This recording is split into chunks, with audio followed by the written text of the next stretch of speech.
Sunday Night Football on NBC.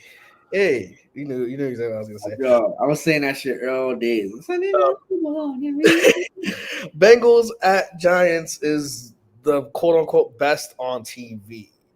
I said it earlier when you was getting your laundry, but obviously a lot of fans wanted the Commanders Ravens to be this get flexed.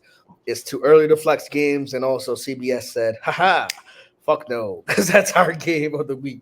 I'm gonna go. What do I have in my bets? Because I made these bets earlier when I did this.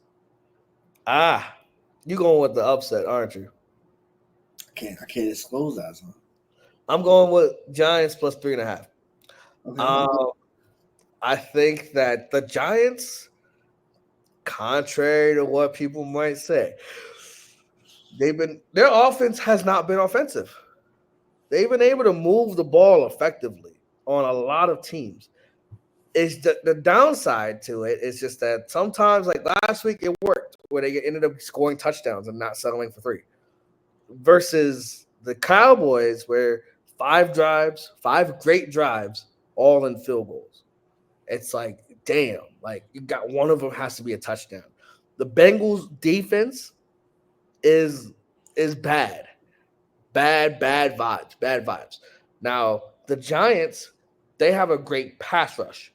They got after Geno Smith, I believe, 6 times. Six, and Dexter Lawrence had like 2.5 or 3 sacks last week. Like they get after the quarterback. And a lot of their wins, or a lot of just the performances, they made quarterbacks look bad.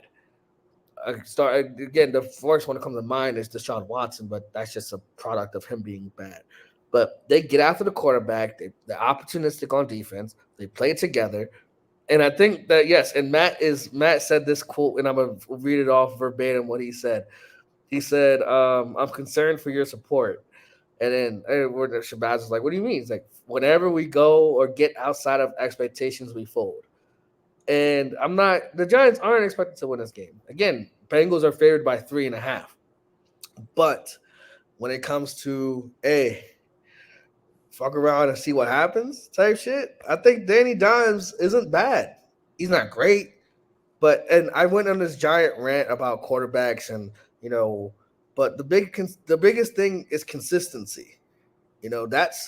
That's why like any quarterback starting in the NFL can win you a game.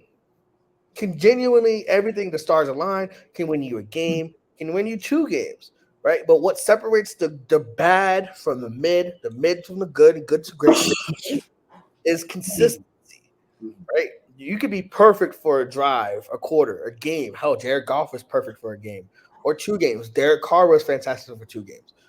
But can Daniel Jones, and this is why people give the knock on him, can he be this? He's been moving the ball. He's been playing good. Good.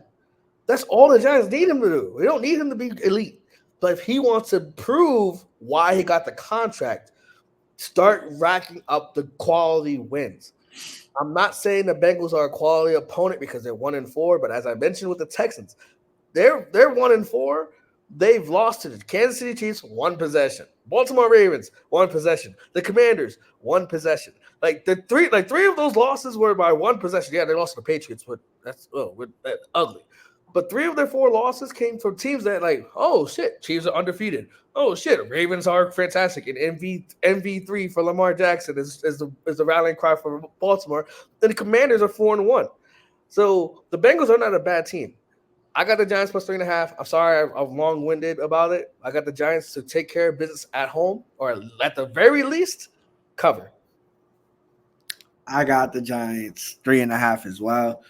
Am I ballsy with the upset? Probably not. But I do think the fact that Cincinnati's defense is so bad, ball control. That's how you beat a great quarterback. Ball control. That kid Tracy, we talked about it yesterday, and we talk about it again. That dude Tracy had 18 carries for like a $129. You give him more carries, you give him more opportunities. Malik Neighbors should be coming back off of the concussion because he didn't play the whole week, and plus the 4-day rest from Thursday night. So, hey man, shit, that's a lot of time. Now, granted, concussions it varies from person to person. I never had one, so I don't know how that looks, but he should be able to play. I hope he is able to play because on the bright lights, that boy's a dog. That boy's awesome.